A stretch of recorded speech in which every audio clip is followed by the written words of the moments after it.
Perkenalkan, kami mahasiswa dari kampus Dikti Nusa, Prodi Pendidikan Guru Sekolah Dasar.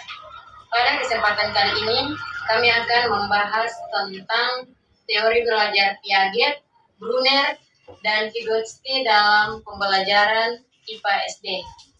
Jika ingin mengetahui lebih dalam, jangan skip, tonton video ini sampai selesai. Belajar adalah seperangkat arus yang tersusun tentang kejadian-kejadian tertentu dalam dunia nyata. Belajar merupakan proses usaha sadar yang dilakukan oleh individu untuk suatu perubahan dari tidak tahu menjadi tahu, dari tidak memiliki sikap menjadi bersikap, dan dari tidak terampil menjadi terampil. Oke, kita masuk pada pembahasan yang berikut, yaitu teori belajar Piaget, yang dimana teori belajar Piaget adalah teori perkembangan kognitif yang menjelaskan perkembangan intelektual anak dari lahir hingga remaja. Teori ini dikemukakan oleh Jean Piaget. Teori belajar Piaget yang dikemukakan oleh psikolog Swiss Jean Piaget adalah salah satu teori perkembangan kognitif yang paling terkenal. Teori ini menekankan pentingnya peran anak dalam proses pembelajaran dan bagaimana mereka membangun pemahaman tentang dunia melalui interaksi dengan lingkungan serta pengalaman hidup mereka. Piaget mengidentifikasi 4 tahap perkembangan kognitif yang berbeda, yaitu yang satu tahap sensori motor, yaitu 0 sampai 2 tahun. Pada tahap ini, baik belajar tentang dunia mereka melalui indera dan gerakan tubuh. Mereka mengembangkan keterampilan motorik dasar dan mulai memahami objek tetap meskipun tidak terlihat. Yang kedua, tahap praoperasional, yaitu 2 sampai 7 tahun. Anak-anak mulai menggunakan simbol dan bahasa untuk mewakili objek dan peristiwa. Mereka juga mulai bermain dan meniru perilaku orang lain, tetapi mereka masih bersifat egosentris dan sulit melihat perspektif orang lain. Yang ketiga, tahap operasional konkret, yaitu 7 sampai 11 tahun. Pada tahap ini, anak-anak mulai berpikir logis tentang objek dan peristiwa konkret. Mereka dapat melakukan operasi mental seperti penjumlahan dan pengurangan tanpa perlu menggerakkan objek secara fisik. Yang keempat, tahap operasional formal, yaitu 11 tahun ke atas. Remaja dan dewasa muda mulai berpikir abstrak dan hipotesis. Mereka dapat memecahkan masalah kompleks dan merencanakan untuk masa depan dengan menggunakan penalaran reduktif dan induktif. Oke, pembahasan yang berikut, teori belajar Piaget dalam pembelajaran IPA SD. Teori belajar Piaget dapat digunakan dalam pembelajaran IPA SD untuk membantu guru dalam memilih model pembelajaran yang sesuai dengan perkembangan kognitif siswa. Teori belajar dapat diterapkan dalam pembelajaran ilmu pengetahuan alam atau IPA di sekolah dasar dengan cara yang sangat efektif. Berikut ada beberapa cara bagaimana teori ini dapat digunakan. Yang pertama, 1. Pendekatan konstruktif. Piaget menekankan bahwa siswa membangun pengetahuan mereka sendiri melalui pengalaman dan interaksi. Dalam pembelajaran IPA, guru dapat merancang kegiatan yang memungkinkan siswa untuk mengeksplorasi dan menemukan konsep-konsep baru secara mandiri atau dalam kelompok kecil. Yang kedua, penggunaan alat peraga dan eksperimen. Alat peraga dan eksperimen adalah alat yang sangat baik untuk membantu siswa memahami konsep IPA. Dengan menggunakan alat-alat ini, siswa dapat melakukan observasi langsung dan mendapatkan pengalaman praktis yang mendukung pembelajaran konsep-konsep ilmiah. Yang ketiga, pembelajaran berbasis proyek. Guru dapat menerapkan pembelajaran berbasis proyek, di mana siswa diajak untuk menyelesaikan masalah atau menjawab pertanyaan tertentu melalui proses investigasi. Ini tidak hanya membantu siswa memahami materi pelajaran lebih dalam, tetapi juga mengembangkan keterampilan berpikir kritis dan memecahkan masalah. Saya akan membahas tentang teori belajar Brunner.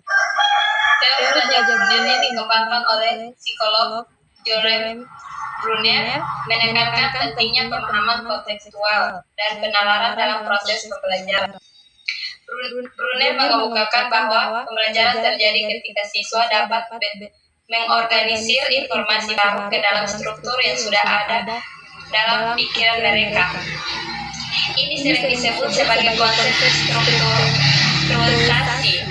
Brunner mengidentifikasi 3 tahap pemahaman yang berbeda, yaitu yang pertama, pemahaman enaktif atau enactive understanding. Pada tahap ini, pembelajaran terjadi melalui tindakan fisik dan pengalaman langsung. Siswa belajar dengan melakukan sesuatu dan merasakan hasilnya. Yang kedua, pemahaman ekonomi atau economic understanding. Pada tahap ini, pembelajaran terjadi melalui representasi visual atau auditory. Siswa menggunakan gambar, simbol, atau suara untuk mewakili objek dan peristiwa. Kemudian yang ketiga, pemahaman simbolik atau symbolic understanding. Pada tahap ini, pembelajaran terjadi melalui penggunaan simbol dan bahasa. Siswa dapat berpikir tentang objek dan peristiwa tanpa harus melihatnya secara langsung. Brunner juga memperkenalkan konsep scaffolding, di mana guru atau instruktur memberikan dukungan awal yang membantu siswa memahami konsep baru. Dukungan ini kemudian dihapus seiring waktu, memungkinkan siswa untuk menjadi mandiri dalam pembelajaran mereka. Selain itu, Brunner menekankan pentingnya momen kritis dalam pembelajaran, yaitu saat-saat di mana siswa mengalami pemahaman mendalam tentang suatu konsep. Momen-momen ini seringkali terjadi ketika siswa dapat menghubungkan informasi baru dengan pengetahuan yang sudah ada. Secara keseluruhan, teori belajar Brunner menyoroti pentingnya pendekatan yang memungkinkan siswa untuk membangun pemahaman mereka sendiri melalui berbagai bentuk representasi dan interaksi, serta dukungan yang tepat dari guru untuk mencapai momen kritis dan dalam pembelajaran. Oke, masuk ke pembahasan berikut, yaitu penerapan teori belajar Brunner dalam pembelajaran IPSD. Teori belajar Brunner yang dikenal dengan konsep scaffolding menekankan pentingnya memberikan dukungan yang tepat untuk membantu siswa mencapai tahap perkembangan kognitif yang lebih tinggi. Dalam konteks pembelajaran ilmu pengetahuan alam atau IPA di sekolah dasar, penerapan teori belajar Brunner dapat dilakukan dengan cara berikut. Yaitu yang pertama, scaffolding. Guru dapat memberi dukungan awal yang disesuaikan dengan tingkat pemahaman siswa. Kemudian secara bertahap mengurangi dukungan tersebut seiring dengan perkembangan kemampuan siswa. Misalnya, dalam belajar biologi, guru bisa mulai dengan penjelasan yang sederhana dan menggunakan alat bantu visual. Kemudian memberi tugas yang lebih kompleks seiring dengan kemajuan siswa. Kemudian yang kedua, pembelajaran berbasis proyek. Brunner mendukung pembelajaran berbasis proyek di mana siswa diajak untuk mengeksplorasi dan memecahkan masalah nyata. Ini membantu siswa mengembangkan keterampilan praktis dan aplikatif yang relevan dengan kehidupan sehari-hari. Kemudian yang ketiga, pengembangan keterampilan berpikir tingkat tinggi. Dengan menggunakan pendekatan scaffolding, guru dapat membantu siswa mengembangkan keterampilan berpikir tingkat tinggi seperti analisis, evaluasi, dan sintesis. Misalnya, siswa dapat diajak untuk menganalisis data laboratorium dan menarik kesimpulan dari hasil percobaan.